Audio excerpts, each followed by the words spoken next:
Eu já vi, mas eu vou ver de novo. O Pink Floyd foi uma banda de rock progressivo e psicodélico formada em Londres em 1964. A banda fundamentou um som ilimitado, explorando questões da mente, ego, alienação e sociedade em seus álbuns conceituais nos anos 70. E era formada por Syd Barrett na guitarra e vocal, Nick Mason na bateria, Roger Waters no baixo e vocais, Richard Wright nos teclados e vocais e Bob Close na guitarra. Porém, Bob saiu da banda pouco tempo depois. No início, a banda se chamava The T-Set e faziam covers de Bo Diddley, Chuck Berry e Rhythm and Blues. Mas o diferencial deles eram as jam sessions que faziam, estendendo as canções com improvisações e sons psicodélicos, criando assim o estilo que se tornaria o embrião da banda, o space rock ou rock espacial, explorando outras sonoridades e texturas. E o estilo blues, surgindo basicamente nos solos de guitarra, foi a base para o próprio nome da banda, quando eles decidiram unir os nomes de dois grandes bluesmen, Pink Anderson e Floyd Cousin, como uma homenagem à música americana que eles amavam. Em 1966, a banda se tornou uma sensação nos metrôs, festas e pubs de Londres, chamando a atenção da gravadora EMI, que assinou um contrato com eles nesse mesmo ano. E em 67, eles lançaram o álbum de estreia The Piper at the Gates of Dawn.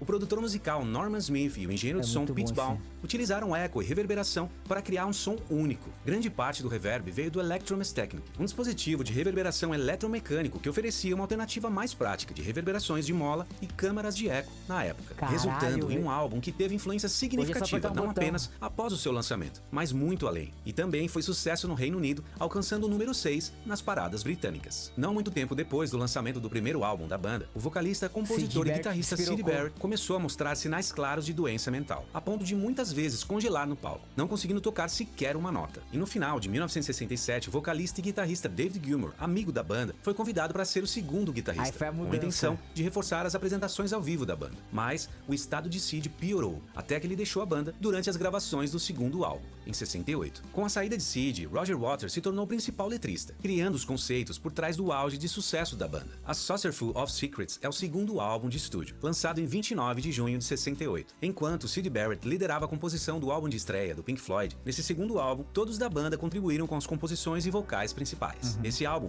a banda começou a mapear os pulsos obscuros e repetitivos que caracterizariam seus próximos discos. O álbum alcançou o número 9 nas paradas do Reino Unido, com os singles Let There Be More Light e Remember a Day. More é o terceiro álbum de estúdio e a primeira trilha sonora da banda. Foi lançado em 13 de junho de 69, como trilha do filme de mesmo nome. O filme retrata o vício em heroína na ilha de Ibiza, Espanha, e outras referências à cultura jovem europeia na década de 60. O álbum apresenta uma mistura de estilos, baladas folk acústicas, o hard rock como em The Nile Song e Ibiza Bar.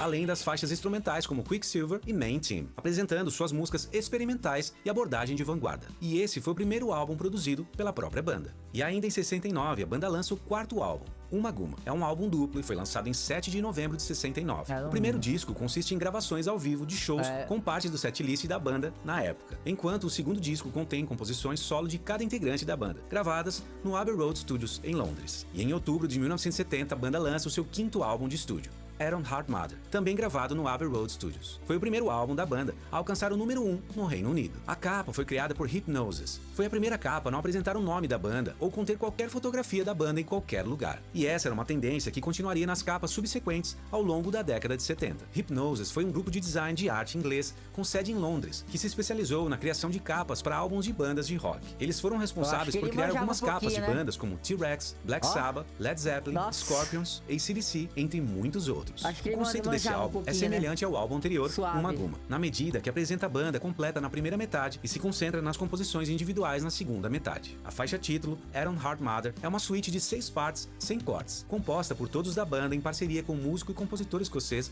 Ron Gissing, totalizando quase 24 minutos de duração, ocupando o lado A do álbum. Seguindo a cronologia, em outubro de 71, o Pink Floyd lança o sexto álbum, Metal, com destaque para os singles One These Days, essa música é fodida.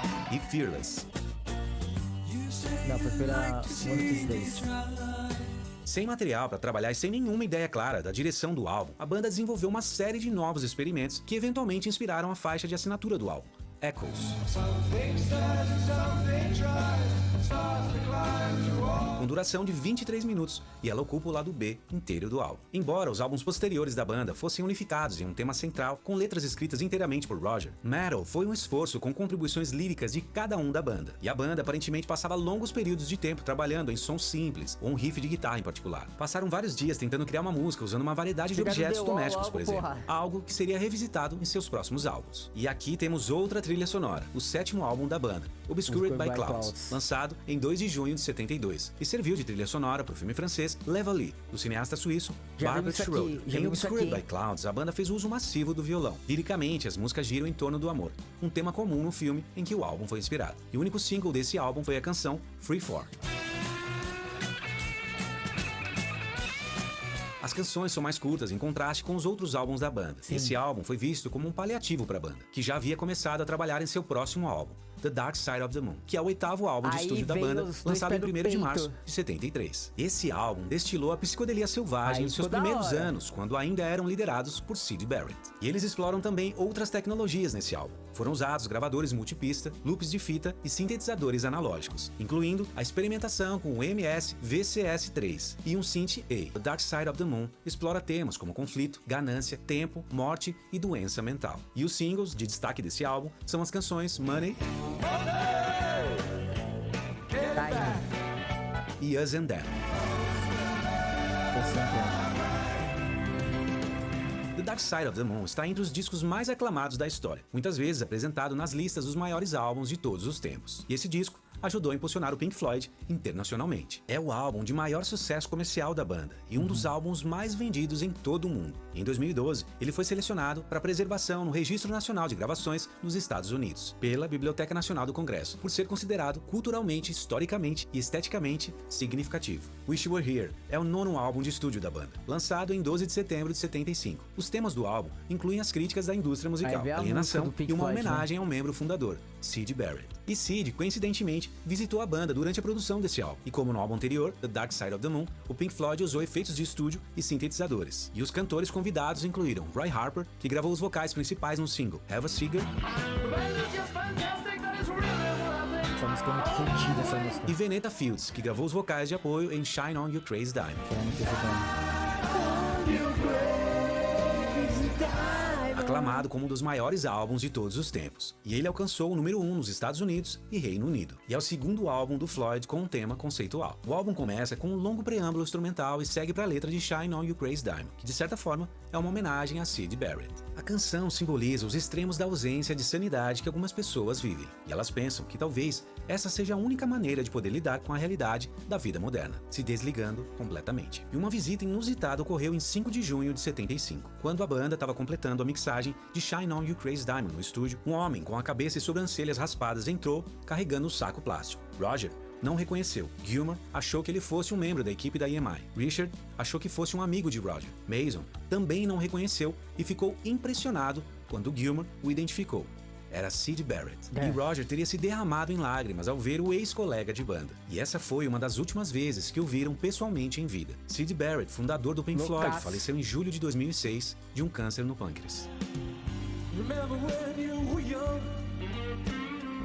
E o 10º álbum da banda, Animals, lançado em 21 de janeiro de 77, alcançando o 2º lugar no Reino Unido e 3º lugar nos Estados Unidos. Animals é um álbum de rock progressivo e um álbum conceitual, com foco nas condições sociopolíticas da Grã-Bretanha em meados da década de 70, e foi uma mudança no estilo de seus álbuns anteriores. A capa do álbum mostra um porco inflável flutuando entre as duas chaminés da Battersea Power Station, que é uma central elétrica de carvão desativada, localizada na margem sul do rio Tâmisa, em Londres. E eis que chegamos no 11º álbum da banda, The Wall, lançado em 30 de novembro de 79. Uma ópera rock que fala sobre o personagem Pink, uma estrela do rock cansada, cujo eventual isolamento, autoimposto pela sociedade, forma uma parede figurativa. O álbum foi um sucesso comercial, liderando as paradas dos Estados Unidos por 15 semanas e alcançando o número 3 no Reino Unido. Foi eleito um dos maiores álbuns de todos os tempos e um dos melhores trabalhos da banda. O produtor Bob Ezrin ajudou a refinar o conceito e diminuir as tensões durante a gravação, já que a banda vinha brigando por questões pessoais e financeiras na época. The Wall foi o último álbum a apresentar o Pink Floyd como um quarteto. O tecladista Richard Wright foi demitido por Roger durante a produção desse álbum. Richard não concordava com as atitudes individualistas de Roger,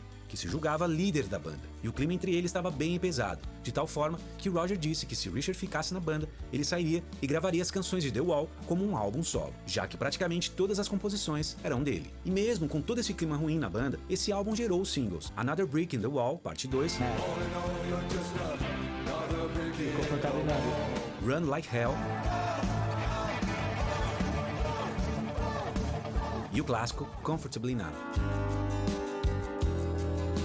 Sobre a composição e O gravação. guitarrista Dave gravou uma demo sem letra enquanto trabalhava no seu primeiro álbum solo em 78. E o baixista Roger ouviu essa demo durante as gravações de The Wall, mas estava relutante em usá-la, pois queria assumir a responsabilidade exclusiva de escrever todo o álbum. Mas o produtor Bob pediu que ele reconsiderasse, concordando que a demo de Gilmour precisasse sim de alguns ajustes. Posteriormente, Roger escreveu uma outra estrutura de acordes para os versos e acrescentou letras inspiradas em uma experiência que ele mesmo viveu em 77, quando ele passou mal antes de um show com cólicas estomacais muito fortes e precisou ser medicado, tanto que o título inicial da canção era The Doctor. Mas o clima durante as gravações foi bem difícil, pois Roger queria um arranjo e David outro completamente distinto. Por fim, depois de muitas brigas, definiram que a parte principal da canção incluiria elementos orquestrais, enquanto o solo de guitarra final seria de Gilmour. E é claro que podem existir muitas interpretações, mas de certa forma, Comfortably Numb é um poema maravilhoso que retrata a solidão e a necessidade de significados. A falta de comunicação é uma forma de dor, porque para estar vivo, para ser humano, precisamos uns dos outros. Não precisamos apenas ser vistos,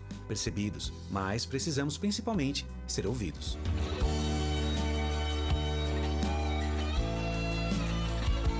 Bom, essa foi a parte histórica desse episódio. Espero que vocês tenham gostado. Deixe seu like, comente e compartilhe com a sua galera. Ah, e se ainda não é inscrito no canal, se inscreva. Compartilhe com a sua galera. Não, essa música, esse solo é surreal, velho. É surreal.